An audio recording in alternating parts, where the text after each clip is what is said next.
ओम शांति 24/5/2022। आज की मुरली से मनन चिंतन। हम ब्राह्मण बच्चे जब शुद्र थे तो रावण राज्य में दुखी थे और परमात्मा को पुकारते थे, छोड़ भी दिया आकाश सिंहासन।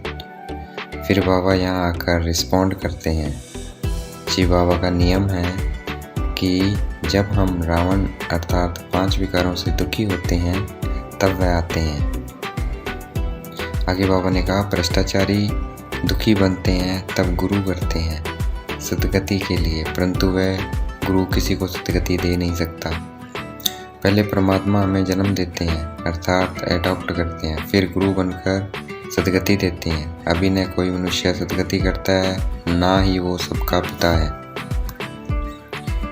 इस वक्त परमपिता परमात्मा हम ब्राह्मण बच्चों का पिता भी है और गुरु भी है।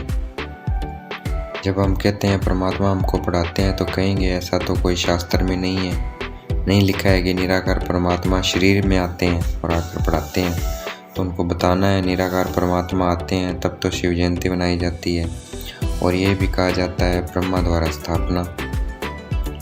आगे बाबा ने कहा, मनुष्य तो पुनर्जन्म लेते हैं परंतु परमात्मा पुनर्जन्म नहीं लेते, वो ब्रह्मा के शरीर में प्रवेश करते हैं। शिव बाबा प्रजापिता ब्रह्मा द्वारा इतने बच्चे अडॉप्ट करते हैं। शरीर से इतने बच्चे नहीं हो सकते हैं, प्रजापिता के अथाह बच्चे हैं। ब्राह्मण कुल बहुत बड़ा है, जो ब्राह्मण फिर देवता बनते हैं। जब देवता बन जाएंगे तो अडॉप्शन नहीं होती।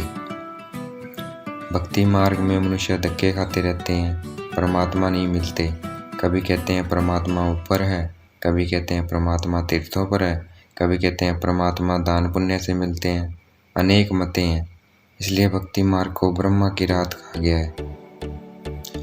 आगे बाबा ने कहा, श्री कृष्ण सतयुग में विकार से पैदा नहीं होते हैं, योग बल से पैदा होते हैं। सतयुग में पवित्र प्रवृत्ति मार्ग था, मतलब पवित्र ग्रस्त था, देवताओं का राज्य था।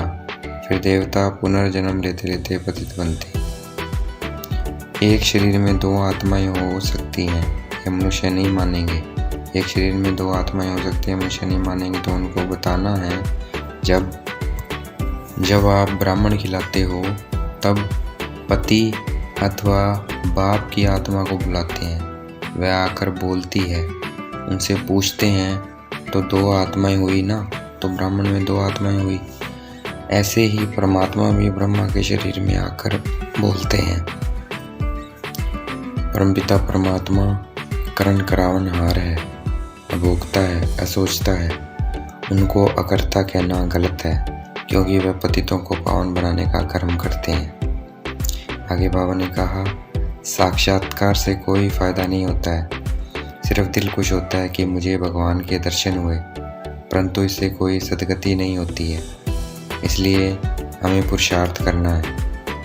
आगे बाबा ने कहा, ब्राह्मण फिर देवता क्षत्रिय वैश्य शूद्र बनते हैं। ये वर्ण भारत में ही गाए जाते हैं। उनका विराट रूप का चित्र भी दिखाते हैं, परंतु उस चित्र में ब्राह्मणों और शिव बाबा को गुम कर दिया है। ये बात कोई भी शास्त्र में नहीं है कि शिव बाबा ब्रह्मा द्वारा अडॉप्ट करते हैं। आज की मुरली का वरदान, एक के पाठ को समृद्धि में रख, तपस्या में सफलता प्राप्त करने वाले निरंतर योगी भव। आज की मुरली का स्लोगन, आज्ञाकारी वह है जो मन बुद्धि को मनमत से सदा खाली रखते हैं। अच्छा, ओम शांति। शुक्रिया मीठे बाबा, शुक्रिया।